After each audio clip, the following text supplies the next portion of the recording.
Welcome to DEFCON 3. I'm KT McFarland.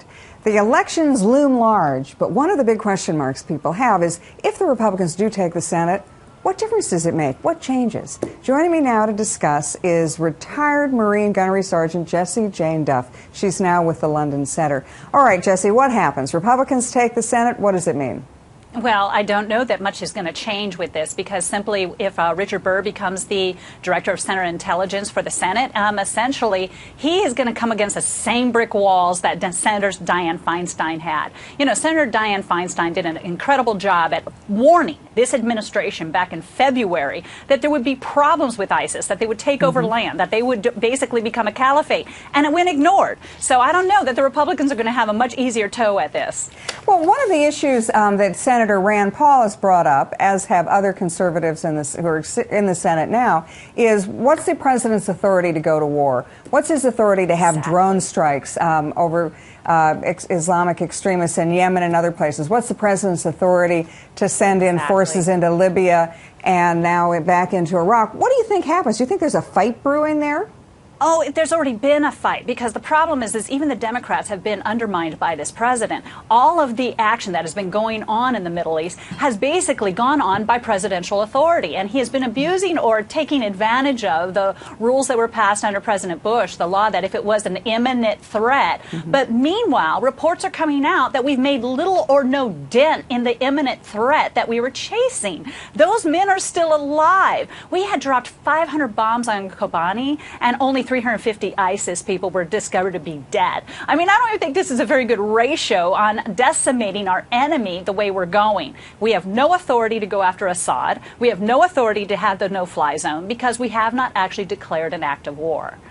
Well, do you think, I mean, you're a retired military, you're a retired Marine, you've been to war, you know what it's like. Do you think the president should seek a declaration of war to fight Islamic Jihad?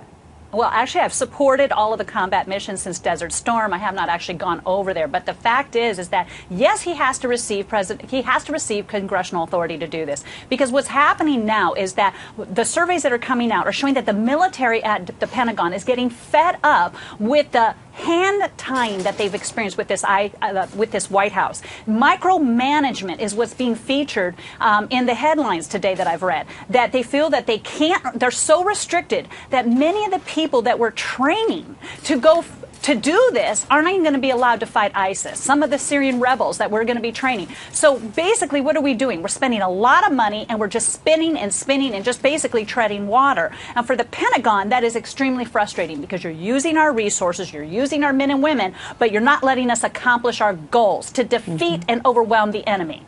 What about privacy? The libertarian streak in the conservative movement, Republican Party, talks about privacy and has warned about big data collection. Big government, big data means big snoop, big brother in your lives. Do you anticipate there'll be a change in the whole attitude towards what government is allowed to spy on and who?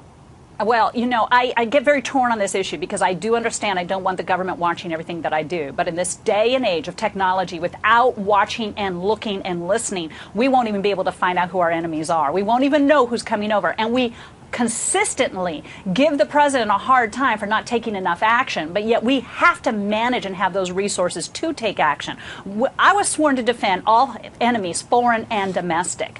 Now, there are massive laws and restrictions on what NSA can discuss or reveal. It actually has to be triggered, and we've seen no violation of civil rights up to this point. So I am very much on the fence on if you're going to restrict this, do you want to have another 9/11 that could have been prevented? Because a lot of the intel that they have gathered at NSA has caused numerous arrests, numerous findings of guilt, and also prevented numerous attacks upon New York City subway systems. We can look at the bombing of the attempted bombing that was going to happen over in the Seattle area with the Christmas tree bombing. I mean, all of these attacks had been curtailed because of NSA knowledge. So let's be careful before we start assuming that they're spying on what I'm Googling tonight on the internet.